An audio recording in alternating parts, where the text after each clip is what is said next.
नमस्ते। आज हम एक सफर पर चलेंगे, उस हवा के अंदर जिसे हम हर पल महसूस करते हैं, हर पल जिसमें सांस लेते हैं। ये जो हमारे चारों तरफ है, ये कोई खालीपन नहीं है, ये तो एक अदृश्य जीवन देने वाला महासागर है। और ये सिस्टम बड़ा ही कॉम्प्लेक्स है। तो चलिए इसमें जरा गहराई से उतरते हैं।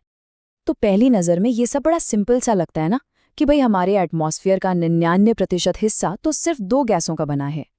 लेकिन असली खेल, असली जादू वो उस बड़े हिस्से में नहीं, बल्कि उस नन्हे से 1% में छिपा हुआ है। सारी की सारी दिलचस्प कहानी की शुरुआत वहीं से होती है। तो चलिए शुरू करते हैं। हमारे ग्रह के इस अदृश्य महासागर को समझना शुरू करते हैं। देखिए, ये जानना बहुत जरूरी है कि ये सिर्फ गैसों का एक शांत मिक्सचर नहीं है। नहीं, ये एक डायनामिक सिस्टम है, एक ऐसी प्रणाली जो लगातार चल रही है और पृथ्वी पर जीवन को मुमकिन बनाती है। ये एनालॉजी, ये तुलना बिल्कुल परफेक्ट बैठती है। जरा सोचिए, अगर हमारा वायुमंडल 100 किताबों की एक लाइब्रेरी हो, तो 99 किताबें तो सिर्फ नाइट्रोजन और ऑक्सीजन के बारे में होंगी। लेकिन मौसम, क्लाइमेट और जिंदगी की सारी जटिल कहानियां, वो सब उस एक अकेली किताब में होंगी।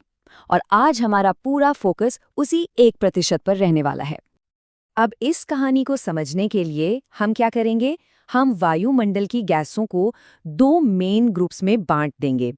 इस क्लासिफिकेशन से हमें ये समझने में आसानी होगी कि हमारा एटमॉस्फेयर आखिर काम कैसे करता है। तो ये रहे वो दो ग्रुप्स। एक तरफ हैं परमानेंट गैसेस, मतलब वो जिनकी मात्रा हमेशा लगभग एक जैसी ही रहती है, स्टेबल। और दूसरी तरफ हैं वेरिएबल गैसेस, जिनकी मात्रा वो समय और जगह के हिसाब से बदलती रहती है, ऊपर नीचे होती रहती है। और सच कहूं तो यही वो गैसें हैं जो सब कुछ इंटरेस्टिंग बनाती हैं। चलिए पहले उस 99% वाले हिस्से की बात कर लेते हैं, मतलब कि परमानेंट गैसों की। इन्हें आप वायुमंडल के शांत, स्टेबल मेंबर्स कह सकते हैं। तो ये है आंकड़े। सबसे बड़ा हिस्सा है नाइट्रोजन का, करीब 78%। उसके बाद आती है ऑक्सीजन, लगभग 21% पे, और फिर आर्गन है जो करीब करीब 1% है। मतलब ये तीनों मिलकर ही हमारे वायुमंडल का 99.9% बना देते हैं। तो ऐसा नहीं है कि ये गैसें सिर्फ खाली जगह भर रही हैं। नहीं, इनका बहुत ज़रूरी काम है। नाइट्रोजन पौधों की ग्रोथ के लिए बहुत ज़रूरी न्यूट्रिएंट है, और ये ऑक्सीजन को थोड़ा डाइल्यूट भी करता है, उसे कम ज्वलनशील बनाता है। और ऑक्सीजन, खैर ऑक्सीजन के बिना तो हम सांस ही नहीं ले सकते, जिंदगी ही नहीं हो सकती। ठीक है, अब वापस आते हैं उस मिस्टीरियस 1% पर।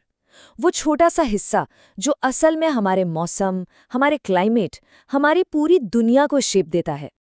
जरा इस बात पर गौर कीजिए, वायुमंडल का 1% से भी कम हिस्सा हमारे 100% मौसम और जलवायु को ड्राइव करता है, कंट्रोल करता है। ये वाकई में एक बहुत बड़ी जबरदस्त भूमिका है। इस नंबर को देखिए, 0.04%। बहुत ही छोटा लगता है ना? पर ये छोटी सी संख्या, ये हमारे वायुमंडल में कार्बन डाइऑक्साइड की मात्रा है। और जानते हैं, ये छोटा सा प्रतिशत हमारे प्लैनेट के लिए एक थर्मोस्टैट जैसा है। कार्बन डाइऑक्साइड एक बहुत पावरफुल ग्रीनहाउस गैस है। ये पृथ्वी की गर्मी को ट्रैप करती है, उसे वापस स्पेस में जाने से रोकती है। इसी की वजह से हमारा ग्रह इतना गर्म है कि यहाँ जिंदगी मुमकिन है, और इसकी मात्रा में जरा सा भी बदलाव बहुत बड़ा असर डाल सकता है। हाँ, लेकिन कहानी सिर्फ कार्बन डाइऑक्साइड की नहीं है, और भी जरूरी प्लेयर्स हैं। वाटर वेपर यानी जल वाष्प को देखिए, इसी से बादल और बारिश होती है, जो हमारे पूरे वेदर सिस्टम को चलाती है। और फिर है ओजोन। ये ऊपर स्ट्रेटोस्फीयर में एक प्रोटेक्टिव लेयर बनाती है, जो हमें सूरज की खतरनाक यूवी किरणों से बचाती है। पर रुकिए, कहानी सिर्फ गैसों पर खत्म नहीं होती। हमारी हवा में छोटे छोटे कण भी तैर रहे हैं, और उनकी भी एक बहुत जरूरी भूमिका है। इन्हें कहते हैं एरोसोल्स। तो एरोसोल्स क्या हैं?